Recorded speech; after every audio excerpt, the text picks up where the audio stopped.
Hey, I'm going to have you turn to the book of Daniel, Daniel chapter number 1, and just put a marker in there, and then we're going to flip over to 2 Kings and get a little background. 2 Kings chapter number 21. So Daniel chapter number 1, that's where we're going to eventually wind up at. But 2 Kings 21. We are starting tonight with the prophet Daniel. Some 25 centuries ago, Daniel was a young man who loved God and served God faithfully in the midst of some very wicked times in his own nation. Judah was God's chosen people, and they should have served God after all God had done for them. But as a whole, the nation had backslidden from the ways of God. We see that in 2 Kings 21. The real problems begin here with a king by the name of Manasseh. In 2 Kings 21, we see in verse number 2 that he lived like a heathen. It talks about him in verse number 1. And Manasseh was 12 years old, very young when he began to reign. And he reigned 55 years in Jerusalem, and his mother's name was Hephzibah. And he did that which was evil in the sight of the Lord, at the abominations of the heathen, whom the Lord cast out before the children of Israel. Not only did he live like a heathen, but he restored idolatry and Baal worship. Look at verse number 3. For he built up again the high places which Hezekiah his father had destroyed, and he reared up altars for Baal, and made a grove, as did Ahab, king of Israel, and worshipped all the host of heaven, and served them. Not only that, we see he desecrated the house of God, the temple, in verse number 4 and 5. It says, and he built altars in the house of the Lord, of which the Lord said, in Jerusalem will I put my name. And he built altars for all the host of heaven and the two courts of the house of the Lord. Then he was involved in witchcraft. It just gets better. No, not at all. It gets worse. He made his son pass through the fire. Verse 6 says, and observed times and used enchantments and dealt with familiar spirits and wizards. And he wrought much wickedness in the sight of the Lord to provoke him to anger. And then we see he calls the people of God to live worse than the heathen. Down in verse number 9.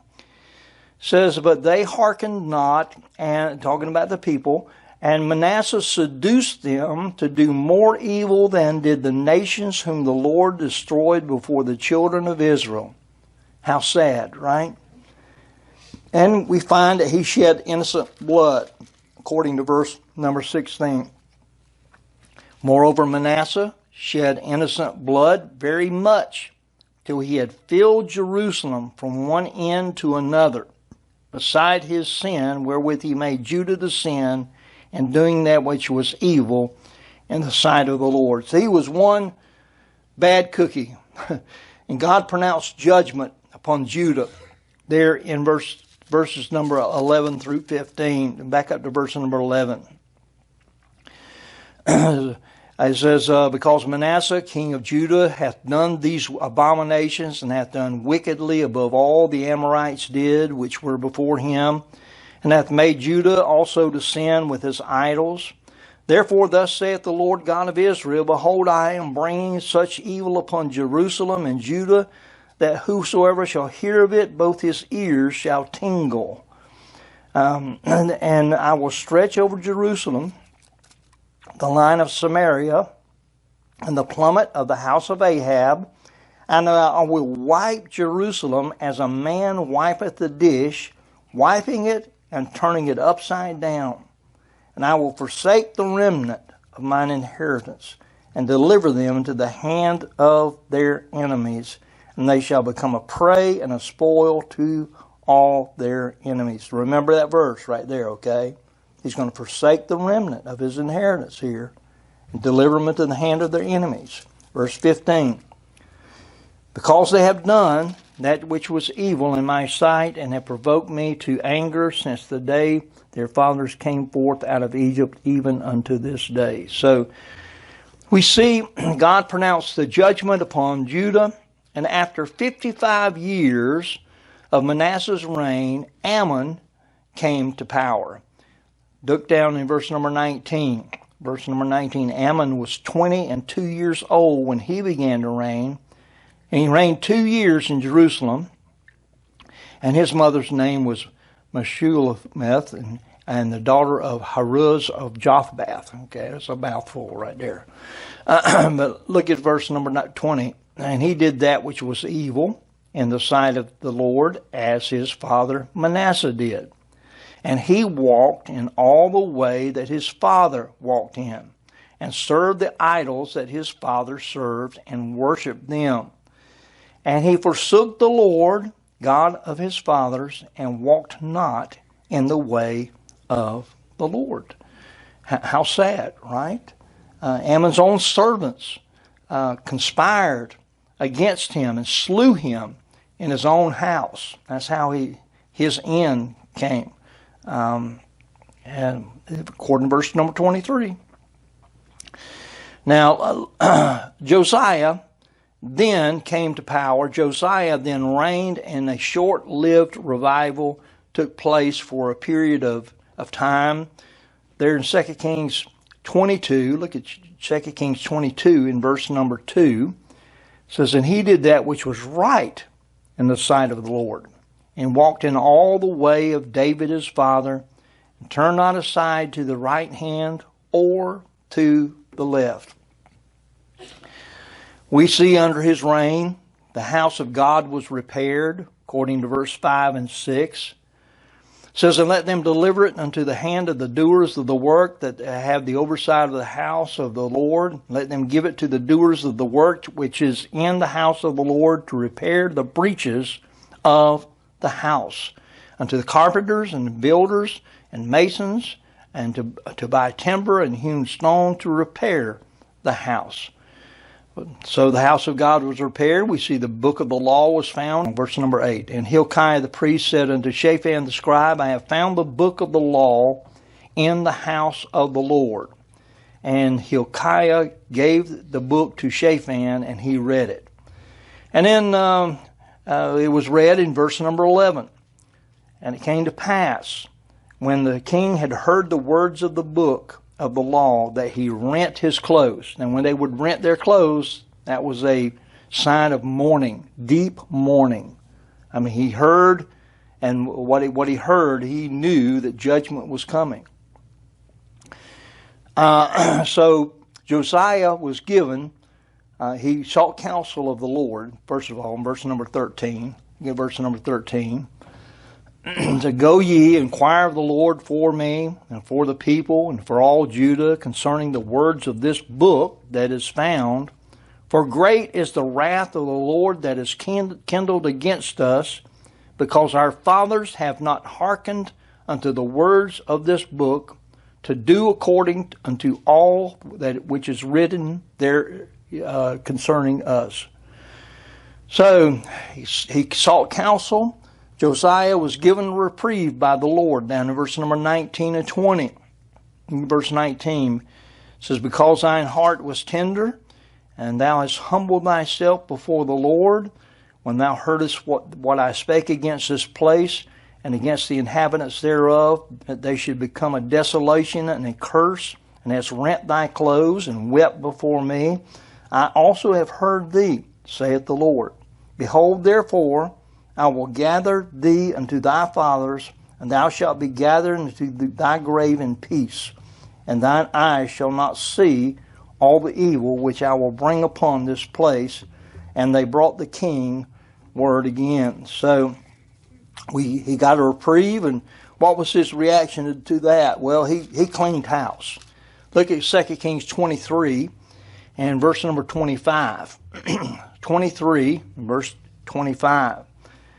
Says, and like unto him was there no king before him that turned to the Lord with all his heart and with all his soul, and with all his might, according to all the law of Moses. Neither after him arose there any like him. So he did a great thing there. But the hearts of the people had not turned. The Lord still had not turned from his great wrath, according to verse 26 and 27. But understand that I'm not going to turn over there to read it, but Jeremiah 25, when we were doing Jeremiah, we read those verses. Jeremiah 25, verses 3 through 11. The hearts of the people had not turned, and so his wrath was imminent after Josiah passed off the scene.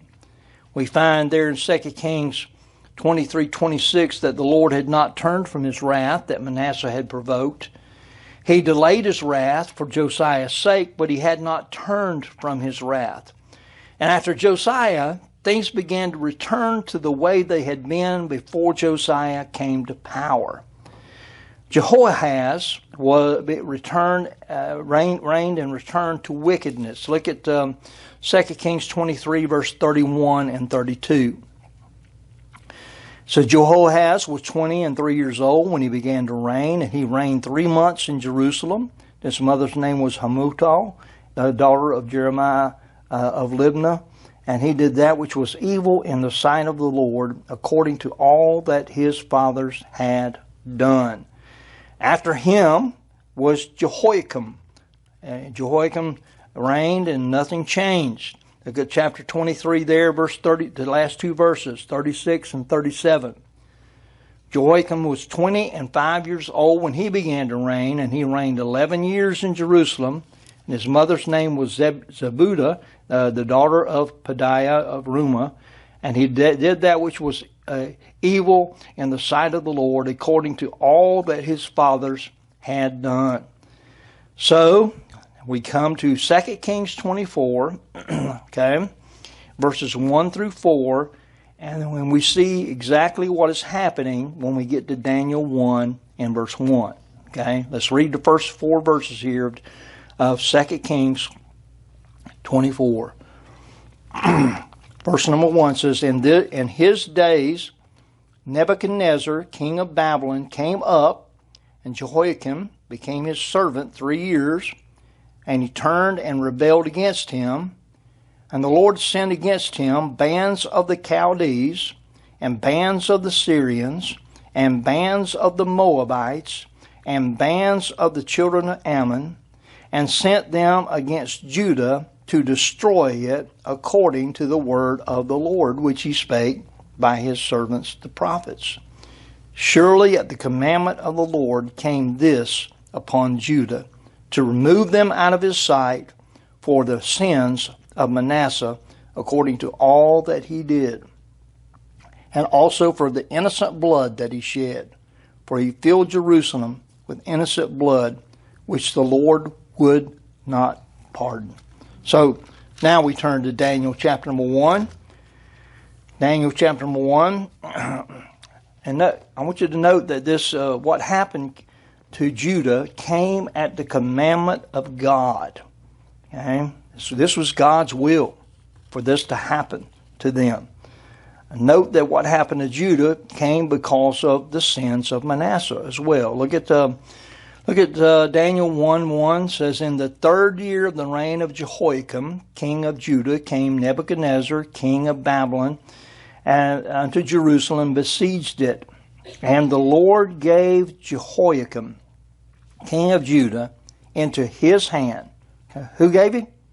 The Lord did. The Lord gave that king over to Nebuchadnezzar, with part of the vessels of the house of God, which he carried away into the land of Shinar, to the house of his God, and he brought the vessels into the treasure house of his God.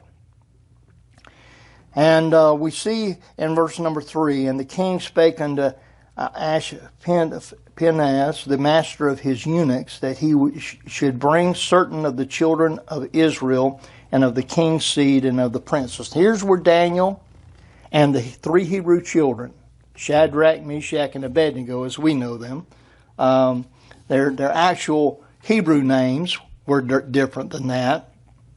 They were known as Hananiah, Mishael, and Azariah.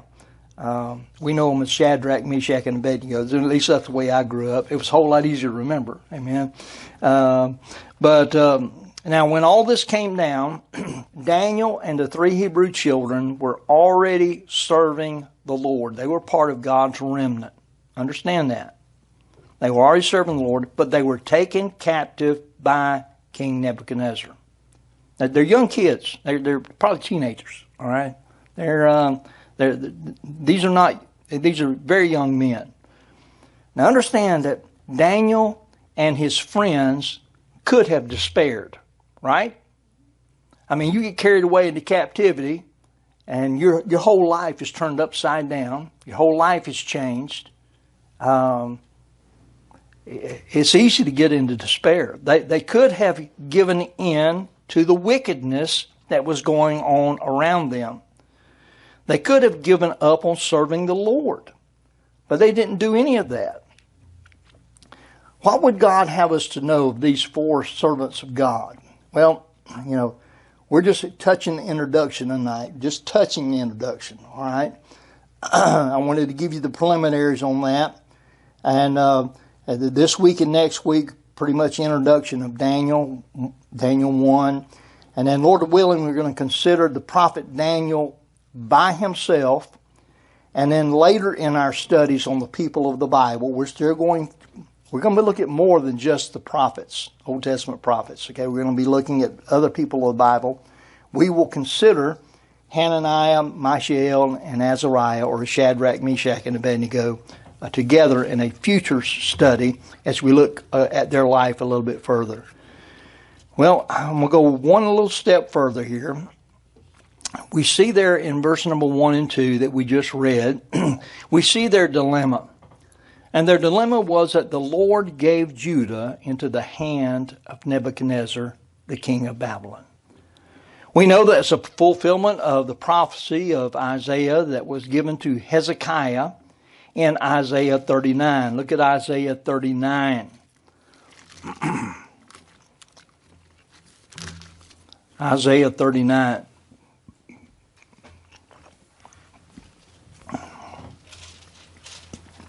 And I know I'm going to butcher these names, okay?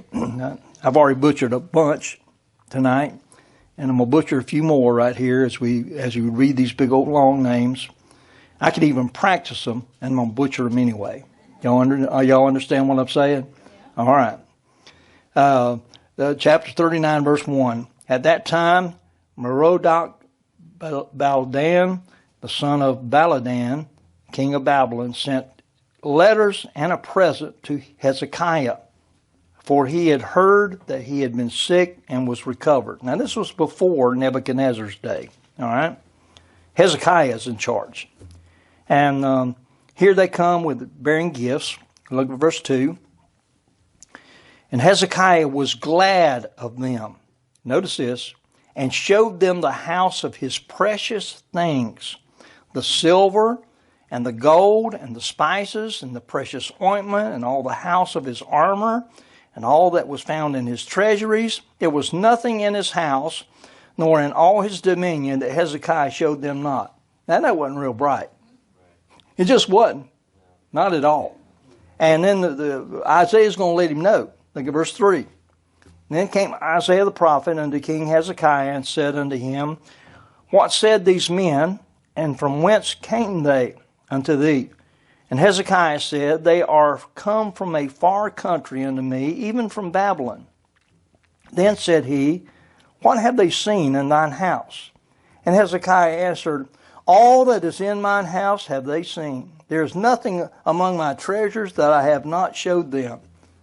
Then said Isaiah to Hezekiah, Hear the word of the Lord of hosts.